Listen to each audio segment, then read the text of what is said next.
নাহমাদুল্লাহ তাআলা ওয়া নুসাল্লি আলা রাসূলিহিল কারীম, আম্মা বাদ।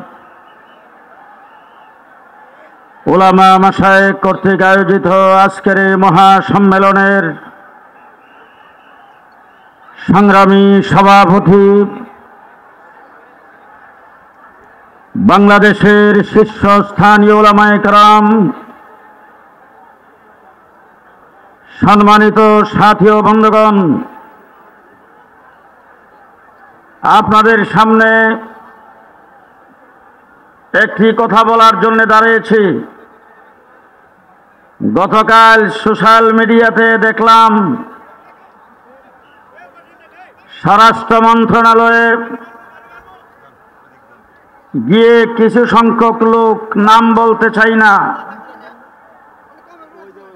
একজনে প্রশ্ন করেছেন, যদি সাদ সাহেবকে বাংলাদেশে আসতে দেওয়া না হয় আপনারা কি করবেন? তারা সরকারকে হুমকি দিয়ে বলেছেন, আমরা কি করব সেটা আমরা দেখব, সাদ সাহেবকে যে কোনো মূল্যে বাংলাদেশে আমরা আনবই। দ্বিতীয় প্রশ্নের জবাবে তিনি বলেছেন, ইজতেমার প্রথম পর্ব আমরা করবই, সরকার যদি না দেয়। একথা বলার পরে সরকারকে হুমকি দিয়ে বলেছেন তারা দেখে নেবে সরকার কিভাবে না দেয়। আমি পরিষ্কার ভাষায় বলতে চাই, 15 বছর পর্যন্ত ফ্যাসিস্ট সরকারের বিরুদ্ধে লড়াই করে রক্ত দিয়ে আমরা এই সরকারকে ক্ষমতায় বসাইছি।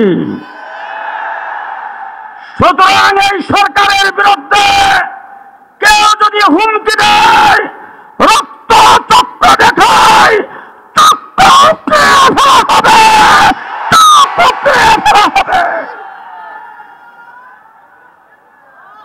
এই সরকার ক্ষমতা আসার পরে বিচারপতিদেরকে দিয়ে কু করতে চেয়েছেন। আমরা ছাত্র জনতা নস্যাৎ করে দিয়েছি। আনসারদেরকে দিয়ে কু করতে চেয়েছেন, নস্যাৎ করে দিয়েছি। এই দেশের সংখ্যালঘুদেরকে দিয়ে এই দেশে অরাজকতা সৃষ্টি করে সরকারকে, এই দেশের সরকারকে ফলস পজিশনে ফেলাইবার চেষ্টা করেছেন। আমরা নস্যাৎ করে দিয়েছি। বর্তমান সরকারকে বলতে চাই, ফ্যাসিস্ট সরকারকে পতন ঘটাইবার জন্য যেইভাবে আন্দোলন করেছিলাম আপনাদের সাথে সেইভাবে আছে ইনশাআল্লাহ। সংগ্রামী সাথী ও বন্ধুগণ, তারা কথাই বলে আমাদের সাথে আলেম আছে। আমরা বলি আমরা আলেমের সাথে আছি। আপনারা কি বলেন? তাদের সাথে আলেম আছে, কাদের সাথে? একটি কথা বলে শেষ করতে চাই। বাংলাদেশে হাসপাতাল আছে না নাই? হাসপাতালে কি নার্স আছে? আপনাদের কাছে জবাব চাই, কতদিন পর্যন্ত একজন নার্স নার্সিং সেবা দেওয়ার পরে ডাক্তার হয়? বলেন বলেন, কতদিন পর্যন্ত একজন নার্স নার্সিং সেবা দিতে পারলে ডাক্তার হয়? 50,000 বছর যদি একজন নার্স নার্সিং সেবা দেয়, সে যেমন ডাক্তার হয় না, ইঞ্জিনিয়ার হোক, ডাক্তার হোক, প্রফেসর হোক, ব্যারিস্টার হোক, লক্ষ বছর চিল্লা দিলে আলেম হবে না, আলেম হবে না। সুতরাং জাতির রাহবার হবে আলেম, তাবলীগের নেতৃত্ব দেবে আলেম। আলেমের বাহিরে কেউ যদি ডাক্তার হয়ে চিকিৎসা করতে চায়, বাংলার মানুষ তা গ্রহণ করবে না। শেষ কথা বলতে চাই, দিন চলবে উলামায়ে কেরামের নেতৃত্বে, দিন চলবে উলামায়ে কেরামের রাহবরিতে।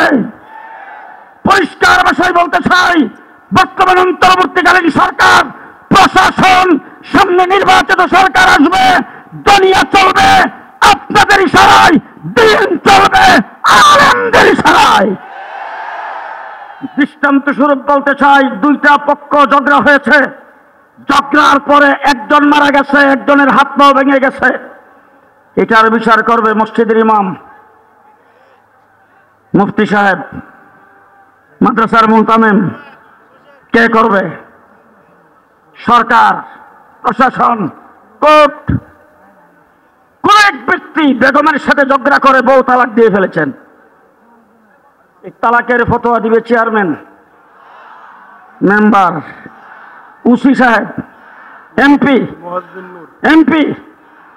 পরিষ্কার ভাষায় বলতে চাই, ভালো করে মনে রেখেন, দিন উলামায়ে কেরামের জিম্মা, দুনিয়া আপনাদের জিম্মা। নির্বাচন সুষ্ঠুভাবে করেন, রাস্তাঘাটের কাজ করেন, উন্নয়ন করেন, এইগুলি আপনাদের জিম্মা। চুরি ডাকাতির থেকে মানুষের জানমাল হেফাজত করেন, আপনাদের জিম্মা। দিন উলামায়ে কেরামের জিম্মা। উলামায়ে কেরামদের সিদ্ধান্ত আজকে ঘোষণা করবে, সেই মোতাবেক তাবলীগ চলবে, কাকরাইল চলবে, তানভীর মাস চলবে। নাসরুম মিনাল্লাহ, ফাতহুন কারীব, ওয়াবাশশিরিল মুমিনিন। আসসালামু আলাইকুম ওয়া রাহমাতুল্লাহ। মুহতারাম উপস্থিতি।